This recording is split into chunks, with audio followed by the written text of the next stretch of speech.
China is waging a political war against the US. America is finally waking up, but can it rally the ranks to fight back? Welcome to China Uncensored. I'm Chris Chappell. It may not seem like it, but the Chinese Communist Party is already waging war against the United States. It has many weapons in its arsenal, but one type you hear too little about is what's called political warfare. Political warfare is a form of unconventional warfare that combines diplomacy, propaganda, bribery, infiltration, and many other tools to manipulate people to get your way without a fight. It's much easier, less risky, more effective than conventional weapons, and it's much harder for victims to recognize what's going on until it's too late. Fortunately, the US is starting to wake up and see the tricks of the CCP. In fact, the House Oversight Committee recently held a 4-hour hearing focused specifically on the CCP's political warfare. These hearings featured some very interesting guests: retired Brigadier General Robert Spalding, retired Colonel Grant Newsham, and Jamestown Foundation President Peter Mattis. Two of them I invited on my China Unscripted podcast, so you realize how serious this was. They provided valuable insights into China's political warfare. You could say both Republicans and Democrats in the House learned a lot from them. If it weren't for the discord in the middle of nowhere. I'm sorry, but how is it that hearings on the CCP's political warfare turned into bickering about who needs therapy? Seriously, in this day and age, US leaders should have used these hearings to mutually accuse Trump and Biden of corruption schemes. And the discussions, are there Nazis in Ukraine? I'm surprised they didn't argue more about whether a burrito is a sandwich. They didn't seem to be taking these important hearings about the CPC seriously. And I'm not the only one who thinks so. Why did the Democrats invite Timothy David Snyder to be their expert witness? His specialty is Central and Eastern Europe and the Soviet Union, but not China. In fact, he mostly talked about disinformation on Ukraine with barbs against Trump and Republicans. In the end, nothing was accomplished, just pointless bickering. And in doing so, US politicians themselves presented the CP propaganda on a platter, showing how incompetent the US government is. If the congressmen had not been distracted, they would have heard the guests' valuable remarks. But since Congress didn't listen to them, I hope you will. That's what they were trying to warn America about. As Mattis points out, the CPC is not driven by good intentions. It simply doesn't have any. The CCP is ideologically driven to dominate and control, not only domestically, but also internationally. Retired Brigadier General Spalding points out that adversaries like China use the power of communication to distort and manipulate the very fabric of our society. It's more than just TikTok. The CCP is also using deepfake hosts to spread disinformation.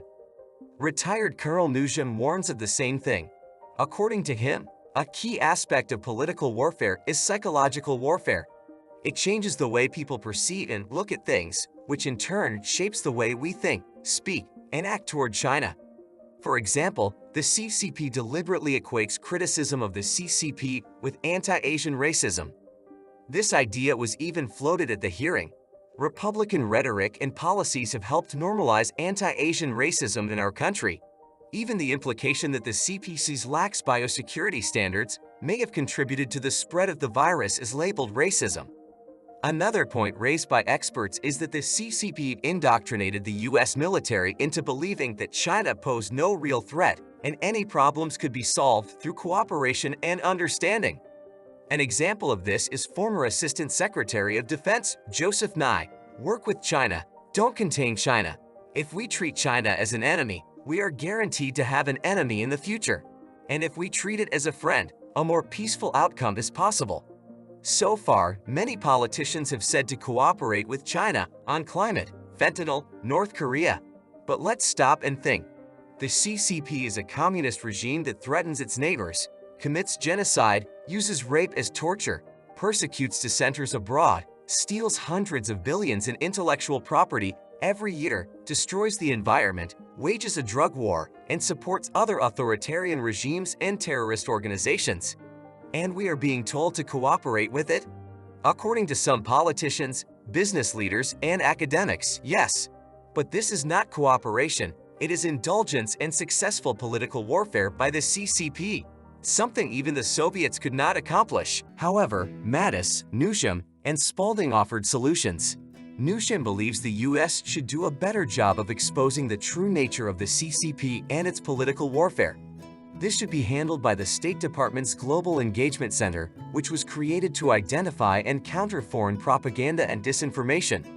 But according to Newsham, it is performing very poorly with respect to China. In Newsham's opinion, however, China Uncensored is doing a great job with it. He bluntly testified to Congress that private publications like China Uncensored excel at educating the general public about the hostile actions of the PRC and the need to do something about it. These shows are credible, informative, have nearly 2 million subscribers, and the Chinese government hates them. Chinese state media did call China Uncensored shameful anti-China garbage. And it's all thanks to you. You watch the videos, share them with your friends, and subscribe to the channel. China Uncensored has been a thorn in the PDA's side for over a decade on an extremely modest budget. A key Marxist tenet is the need for constant struggle to move civilization forward. When Xi Jinping talks about win-win cooperation, he means China must win twice. If China abandons this toxic ideology, there may indeed be a mutually beneficial exchange with the US because one side will no longer secretly seek to destroy the other through political warfare. Thanks for watching. Put likes, subscribe to the channel, and come back for more episodes. Take care of yourself and your loved ones.